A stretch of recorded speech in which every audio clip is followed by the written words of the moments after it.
December 1944. The Ardennes Forest. SS Obersturmführer Hans Schmidt, Knight's Cross holder, Kursk veteran, a guy who personally knocked out 3 Soviet tanks with his Panther, gives an order he's never given before. Retreat. His elite division, the Leibstandarte Adolf Hitler, just lost 30 tanks in one day. Worst part? He can't even see the enemy. Above the trees, a tiny Piper Cub buzzes. An American artillery spotter. No bombs, just a radio. 2 minutes after it appears, the SS positions start getting torn apart. Shells land with insane accuracy. 1 in 3 hits dead on.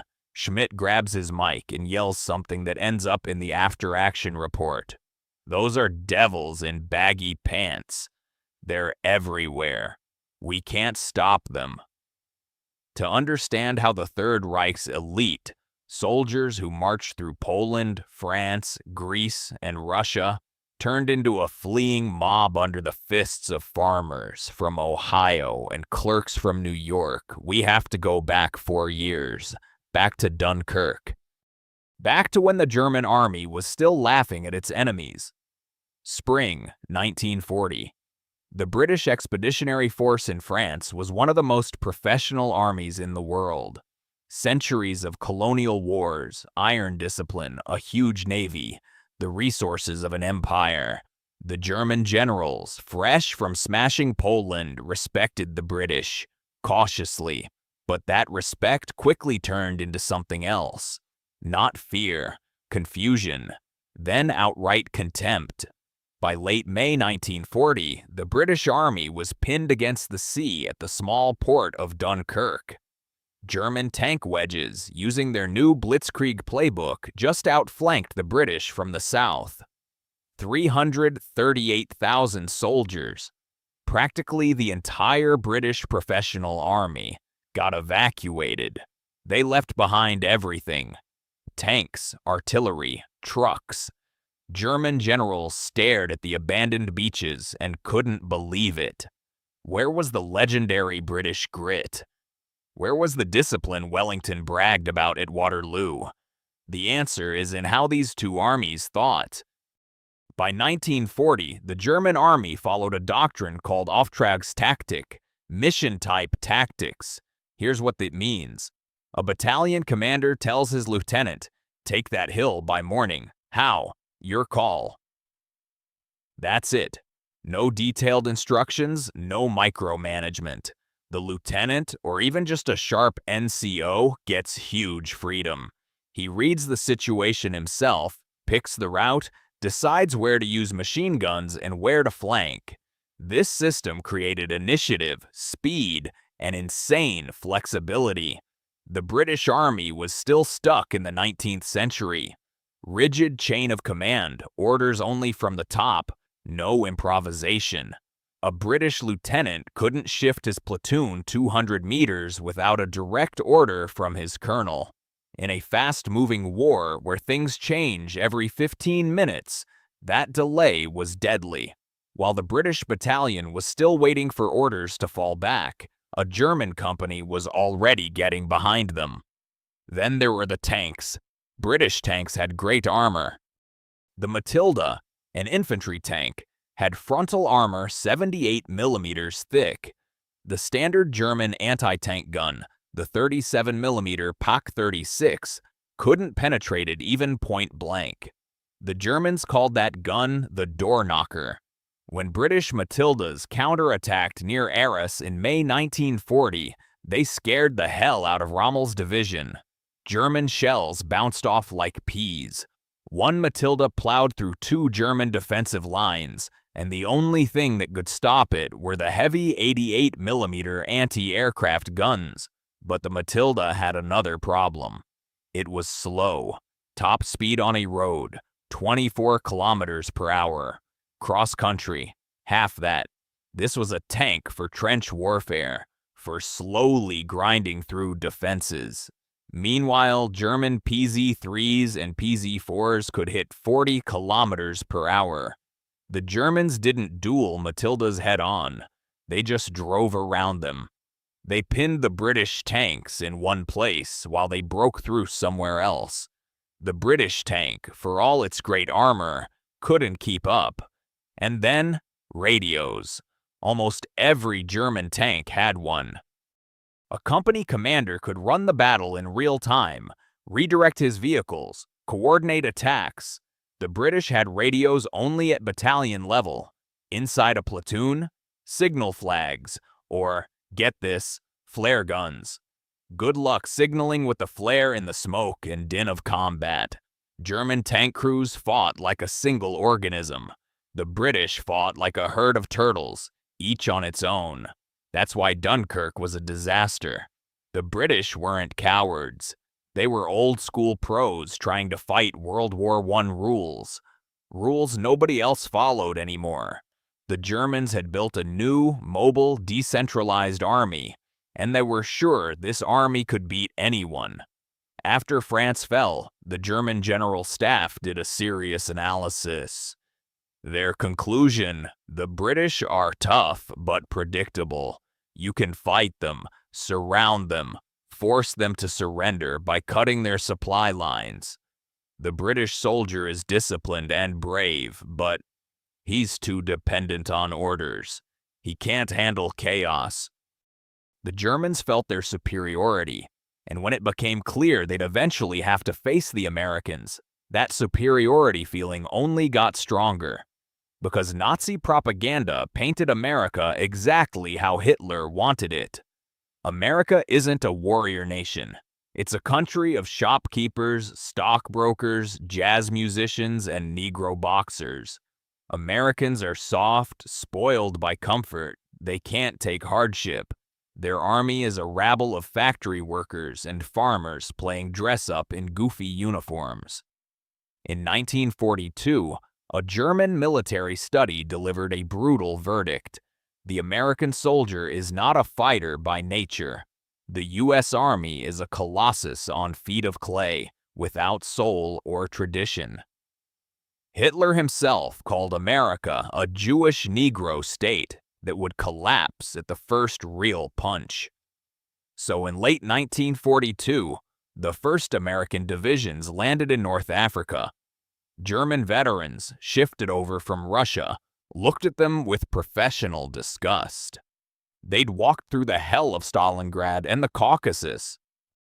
They'd seen how the Russians fight, men charging machine guns because blocking detachments were behind them. What could these guys in weird boots and soft helmets possibly do?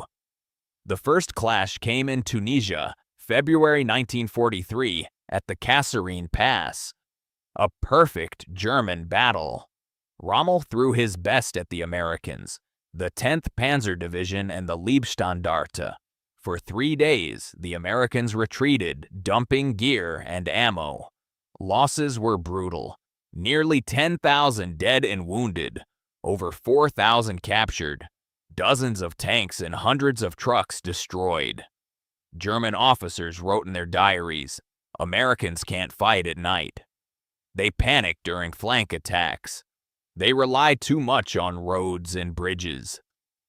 Looked like the propaganda was right. But the Germans missed the main thing. They missed how the Americans retreated. They didn't run in panic. They fell back in an organized way, fighting, dragging their wounded with them. And most important, they were learning. Every mistake, every lost tank, every destroyed truck, all of it got analyzed 1,000 kilometers from the front in Washington and London. A few months later, the Americans came back. Completely different, but that was still ahead. For now, Tunisia, Kasserine, and German generals convinced you could beat Americans like schoolboys. Everything changed in 1944. Normandy, the green labyrinths of the Bocage, hedgerows that turned the French countryside into giant natural forts. Here, the German veterans who'd survived Russia waited for the Americans. And this is where the German worldview shattered for good. Picture this, a German machine gun nest. The MG-42, one of the best machine guns of the war. 1,200 rounds per minute. rips through cloth, shatters bone. The crew is hidden behind a thick earthen bank tangled with centuries-old roots. In front of them, a narrow lane, the only path for American infantry. A perfect spot. A German NCO who fought at Kursk waits calmly. An American patrol appears. They walk loud, not crouching, chatting. Just like the intel said, amateurs. The machine gun fires a burst. The first 3 Americans drop. The rest hit the dirt. The German NCO smiles. Now they'll try to flank left or right. He'll cut them down, call mortars. Classic play. But the Americans don't flank. They just lie there. 1 minute. 2. The German stops firing to save ammo. Silence. Then, a whistling sound. He remembers that sound from Russia, but much thicker. This isn't mortars, this is artillery. And not one gun, a whole battalion. Shells come down right on the machine gun position. The earthen bank blows apart. Trees get ripped out by the roots. 30 seconds later, all that's left of that perfect machine gun nest is a crater 20 meters wide. The German NCO, deaf, bleeding from burst eardrums, crawls out from under the rubble. He sees the American patrol. Stand up and keep walking. They didn't even fire their rifles. They just lay there, waited for the artillery, and moved on. No heroism, no close combat. Just coordinates over the radio. 3 minutes later, done. That was the first shock. The Germans realized the Americans refused to play their game. They wouldn't charge a machine gun with their chests. They'd make it shut up from 5 kilometers away. This pattern repeated over and over. German defenses, snipers, machine guns, mines, ambushes. American response, artillery, air power, more artillery. And then, when nothing's left of the defense but a memory, the infantry moves up. The Germans called this the Steel Curtain and hated it with a helpless fury. Because you can't defend against it. You can be the bravest soldier in the world. You can win 3 Knights Crosses, but when 150 batteries start pounding your position, your bravery is worthless. American air power deserves a special mention. The Germans gave it a nickname, Jabo, short for Jagdbomber, fighter bomber. And they said that name with dread. The Republic P-47 Thunderbolt, a massive 7-ton beast bristling with 8.50 caliber machine guns. It could carry 2 500-pound bombs or 10 rockets. A German soldier in a trench could hear its growl from miles away. And that growl meant death. The Thunderbolt dives with a shriek. Its machine guns chew up the earth. Bombs turn houses and bunkers to dust. But the scariest thing about the Jabo wasn't its weapons. The scariest thing was the coordination. The German procedure for calling in air support. Request to Division HQ, Division to Corps, Corps to Luftwaffe, Luftwaffe sends planes. 1 hour, 2, 3. By the time German planes showed up, the Americans were long gone. The Americans did it differently. Every tank column, every forward unit had an air liaison officer with a powerful radio. He could call Thunderbolts from the nearest airfield directly. Wait time, 10-15 minutes. And those planes already knew exactly where to hit, guided straight from the ground. In Normandy, near St. Lo, the Americans used a tactic the Germans called carpet bombing. Before Operation Cobra in July 1944, American aircraft dropped several thousand tons of bombs on a narrow section of the German front. B-17 flying fortresses flew at 7,000 meters, and their bombs fell so thick that German soldiers lost their minds. One survivor wrote, "The earth shook like jelly. Trees just vanished. Men were torn apart by the shockwave alone, not even fragments." The few who survived were so shell-shocked they couldn't fight the advancing infantry. But even that bombing was just the warm-up. The main event came after. The second shock the Germans got from fighting Americans was even more psychologically devastating. Not about tactics, about material. War is mud, sweat, blood, but above all, steel. Tanks. The Germans had the best tanks in the world. The Panther, with its long-barreled 75mm gun, could penetrate any American tank from 2 kilometers. The Tiger, with its 88mm, was a mobile fortress a Sherman couldn't penetrate head-on, even point-blank. German tank crews felt their technical edge. They called American Shermans Ronson Lighters or Tommy Cookers because they caught fire from a single hit. And they were right. The Sherman burned easy. Gas engine, thin armor, ammo in the sides. One penetration and it turned into a torch. But the Germans overlooked one thing: quantity. Here's a scene that played out in Normandy, the Ardennes, Germany. A German Tiger or Panther sits in a perfect spot, hull down, camouflaged, pre-sighted. 3 Shermans emerge from the tree line. They're bunched up, commander standing in the open turret chewing a cigar.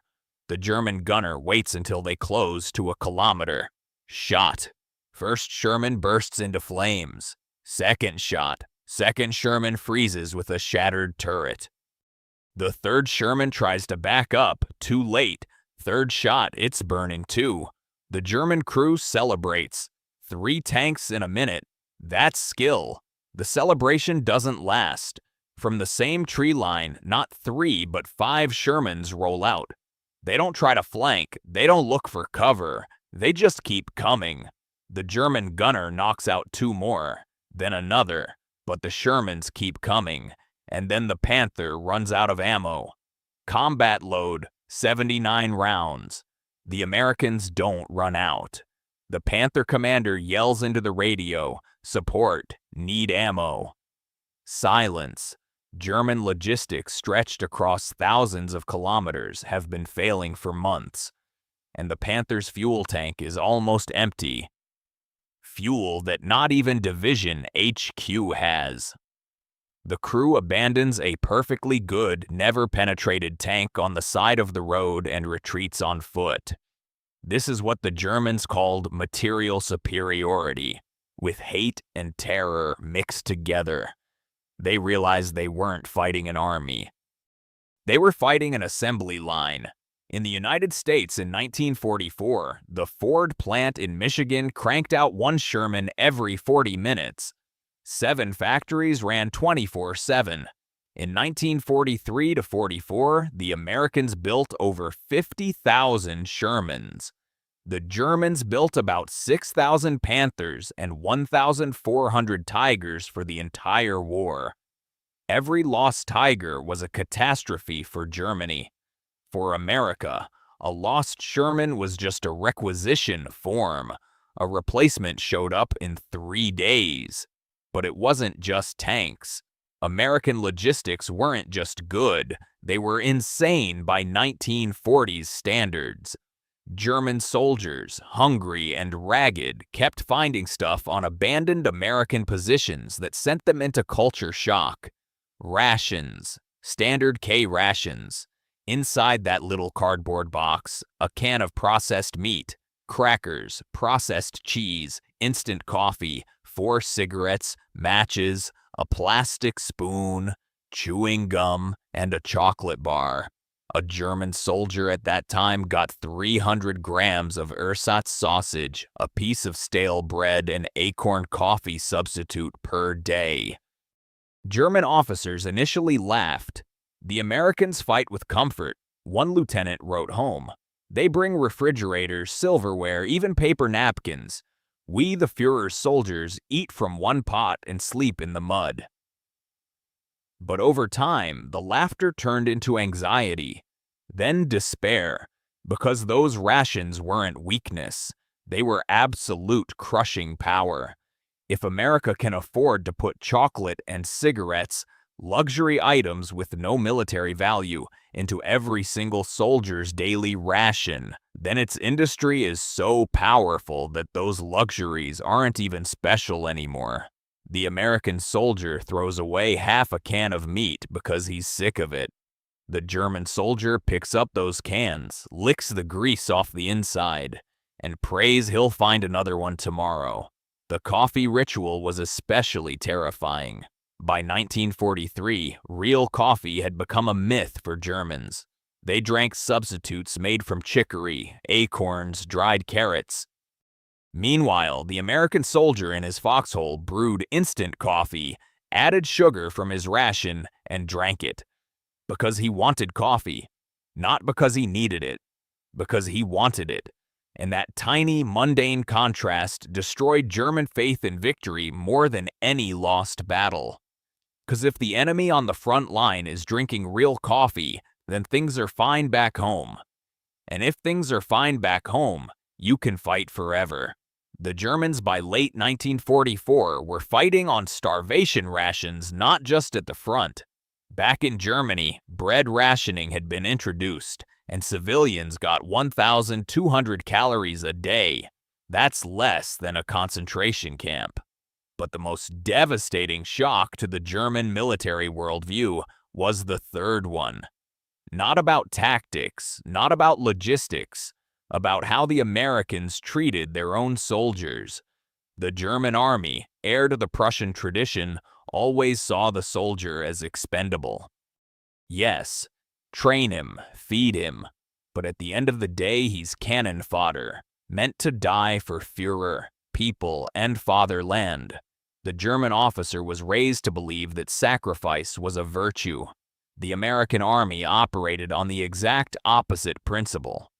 Protect the soldier at all costs. Even if it takes 1,000 artillery shells to kill one German sniper, this isn't pure humanitarianism, it's cold, cynical math. The U.S. General Staff understood. Training an infantryman costs money and time. Every dead soldier is a loss of investment. It's way cheaper to fire 100 shells than to train a new kid. So the Americans fought exactly like that. Maximum firepower. Minimum casualties. The Germans called it cowardice, until they started losing men by the thousands themselves. In practice, it looked like this. A German machine gunner sees an American platoon advancing across a field. He opens fire. The Americans hit the dirt. The machine gunner waits for the assault. Instead, the Americans start pulling back. Not running, but crawling, pulling their wounded with them. The machine gunner thinks he's won. 10 minutes later, his position gets hit by battalion artillery. 5 minutes after that, divisional artillery. 20 minutes later, thunderbolts show up and napalm everything within 200 meters. The machine gunner is either dead or unconscious. The American platoon, having lost 3 men, gets up and keeps moving. They didn't assault the machine gun. They just called the guys who do the assaulting for them. The Germans noted this in their after-action reports with growing alarm. The American infantryman shows no aggressiveness in close combat. He prefers to withdraw and use heavy weapons. Written as criticism, but underneath it was fear. Fear of an enemy who doesn't give you a chance. You can't kill him in close combat because he won't come close. You can't outsmart him because instead of him, the artillery 5 kilometers away does the outsmarting. You can't break his morale because he doesn't see your faces. He only sees coordinates on a map. The war against the Americans became a war against invisible men. The scariest thing about such an enemy. You never know when or where the blow will come.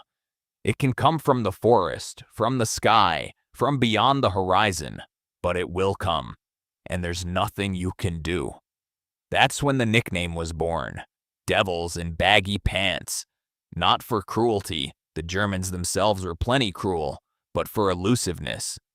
For the way these guys in baggy pants, the standard field trousers, appeared where they weren't expected, vanished when attacked, and came back with so much firepower it felt like fighting demons from an industrial hell. The culmination of this nightmare came in the Ardennes in December 1944. Hitler threw everything he had left into one last offensive.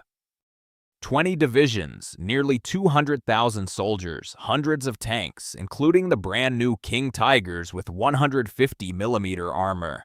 The plan was audacious: smash through a weak sector of the American front in the wooded Ardennes, cross the Meuse, reach Antwerp, and cut off the British armies from the Americans. Pure blitzkrieg, a strike meant to repeat 1940. The first few days went according to plan. The Germans did break through. American units, caught off guard, retreated in panic. Thousands of prisoners. Abandoned equipment. German tanks rolled west along snowy roads, almost no resistance. Hitler exulted in his bunker. He said, "We'll crush the Americans like a house of cards." German soldiers, fueled by propaganda, believed the war could still be won. They pushed forward, capturing American fuel dumps. Gasoline was the main prize. Without it, their tanks would stop. But after 3 days, the offensive slowed. Then it stopped. Then it rolled backward. What happened? Something the Germans couldn't have predicted in their worst nightmares. The Americans, those soft, spoiled Americans, instead of running further, stopped and started fighting for every village. The town of Bastogne was the key. 7 roads ran through Bastogne. Control those roads. Control all the logistics of the region. The Germans surrounded the town, throwing 3 divisions against it. Inside Bastogne was the U.S. 101st Airborne Division, the Screaming Eagles. Surrounded, low on ammo and food. Temperature minus 20 degrees. German General von Luttwitz sent a surrender demand. He wrote an ultimatum in perfect German accented English, saying the Americans were surrounded, no chance. German artillery and tanks would wipe them out unless they surrendered. He requested a reasonable decision to avoid pointless bloodshed. The commander of the 101st, General McAuliffe, was sleeping when the message arrived. He read it, yawned, and told his staff officer, "Write a reply." The officer asked, "What should I write?" McAuliffe thought for a second and said, "Write this one word, nuts." The officer typed, to the German commander, "Nuts." The American commander. The German envoy didn't understand. He asked, "What does nuts mean?" The Americans explained, "It means go to hell." The German blushed, clicked his heels, and left. That moment became a symbol. The Americans don't surrender not because they're heroes or fanatics. They don't surrender because they know they'll be saved. And they were. The 101st held Bastogne for 8 days, getting supplies by air. C-47 Dakotas flew through snow and anti-aircraft fire, dropping crates of ammo, food, medicine, even Christmas presents. The German soldiers on the ground watched this parade of parachutes and felt their last hope drain away. They were starving, out of fuel, running out of ammo. And the enemy surrounded was eating chocolate and drinking coffee. Then Patton came. General George Patton, a guy the Germans thought was a cartoonish eccentric in a shiny helmet with ivory-handled revolvers. Patton commanded the Third Army. When the German offensive started, his divisions were 200 kilometers to the south, fighting in another sector. In 2 days, Patton pivoted his entire army 90 degrees and marched it north through snow and ice, over frozen roads, in a non-stop blizzard. German generals thought this was impossible. For a 1944 army, a maneuver of that scale was a miracle. But for the American army, with its Studebaker trucks with all-wheel drive and tens of thousands of mechanics, it was just another job. On December 26, 1944, The lead elements of the U.S. 4th Armored Division broke the encirclement and rolled into Bastogne. The siege was lifted. The Germans fell back, leaving behind hundreds of wrecked tanks and thousands of frozen corpses. Hitler's offensive failed. After the Ardennes, the German army on the Western Front never launched another serious attack. It only retreated all the way to Berlin. So what did the Germans understand in those cold months?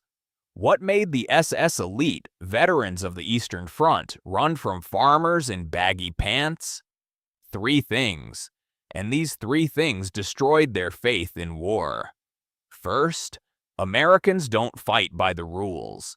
They don't do duels, they don't do close combat, they don't do honor if honor means death. They fight like engineers, solving problems with minimum cost to their own resources and maximum cost of steel. To a Prussian officer raised on ideals of courage and self-sacrifice, this was blasphemy, but it was blasphemy that killed. Second, you can't overwhelm Americans with casualties.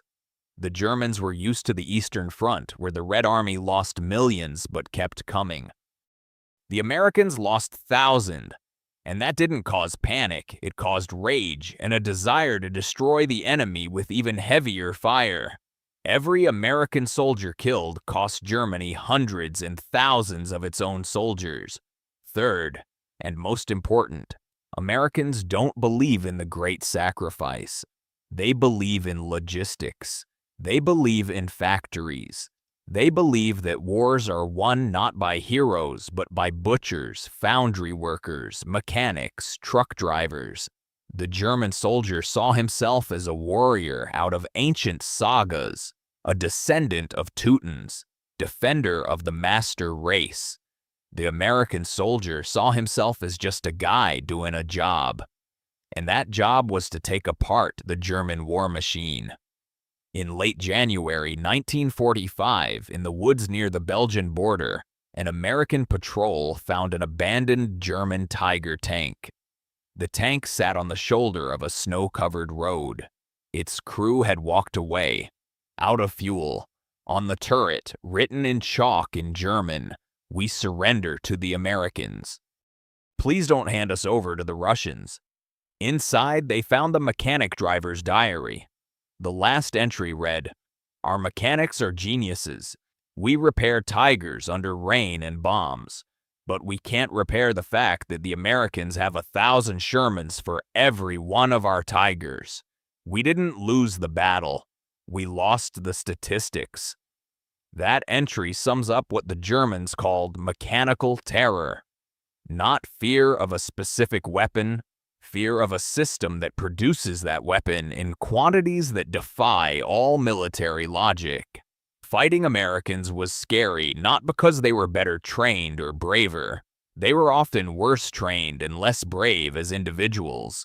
But they were part of a machine that never got tired, never went hungry, never ran out. And when a German machine gunner mowed down an entire platoon, he knew tomorrow there would be another platoon, exactly the same, with the same radios, the same artillery and air support, and the machine gunner would run out of ammo. And new ammo wouldn't come. This was the real tragedy of the German army in World War II. They were brilliant tacticians, maybe the best in history. They won battles that couldn't be won. They inflicted losses that would have destroyed any other army. But they fought a country for whom war wasn't a continuation of politics by other means, as Clausewitz taught. For America, war was a continuation of business, and business turned out to be very profitable. Of course, American soldiers weren't angels. They also died, they also made mistakes, they also committed war crimes. The bombing of German cities killed hundreds of thousands of civilians. American pilots burned Dresden and Hamburg with incendiary bombs. American infantrymen in Normandy and the Ardennes shot prisoners, especially SS units. War is hell, and the Americans were no exception. But the difference wasn't cruelty. The difference was the system. The German system was built on a cult of death. The soldier had to die, and the more heroic his death, the better. The American system was built on a cult of life. The soldier had to be preserved because he's a complex and expensive machine that needs to be taken care of. The Germans fought the past, traditions, blood, soil. The Americans fought the future, technology, production, efficiency. That's why in 1945, when American soldiers entered German cities, they often heard the same question from local residents. Old men and women looked at their jeeps, their uniforms, their cigarettes, and asked, "Why do you have so much? Why do you have everything, and we have nothing?" The Americans shrugged and didn't know what to say. They didn't understand the question. Having a lot was normal to them. They had never known real scarcity. And the German generals, sitting in POW camps, analyzed their defeat and came to the same conclusion, written down in hundreds of interrogation transcripts. We didn't lose because we had bad soldiers. We had the best soldiers in the world. We lost because we fought a country that didn't understand what it meant to lose. America had never known hunger. America had never known destruction. America was a different planet. There is both bitterness and truth in those words. From Dunkirk to the Ardennes, the German army traveled from invincible conquerors to broken prisoners. On that journey, they met three opponents: the Briton, the Russian, and the American. The Briton was worthy but predictable. The Russian was terrifying but exhaustible. The American was incomprehensible. And the incomprehensible turned out to be the most frightening of all. Because when you don't understand your enemy, you don't know how to beat him. The Germans never found a way to beat the devils in baggy pants. They just kept coming, forward and forward, with a cup of coffee in one hand and a radio in the other. Behind them stood a continent that worked for them 24 hours a day. And that continent never got tired. In April 1945, American soldiers entered Germany. They walked through the Ruhr, through Thuringia, through Bavaria. They liberated concentration camps. They captured entire German armies by the 100,000. German soldiers who a year earlier had mocked American rations now surrendered by the thousands, holding out empty hands and begging for food. The Americans gave them chocolate, the same chocolate from the K-rations. The Germans ate and cried, not from joy, from the realization that all along they hadn't been fighting just an army. They had been fighting an entire world that lived by different laws, the laws of abundance, not survival. And when the last German general signed the surrender in Reims on May 7, 1945, he probably remembered that morning in the Ardennes when he first saw the devils in baggy pants. They stood in front of him, tired, dirty, in their ridiculous baggy pants. One of them was chewing gum. Another was brewing coffee from a thermos. They didn't look like conquerors. They looked like ordinary guys just doing their job. And that, perhaps, was the German general's most frightening discovery. They hadn't lost to supermen. They lost to ordinary guys who had too much steel, too much fuel, too much food, and too much faith that tomorrow would be better than yesterday.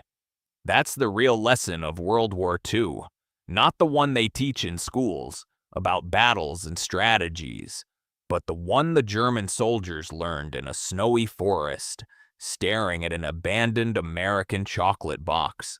Wars aren't won by the side with the best soldiers.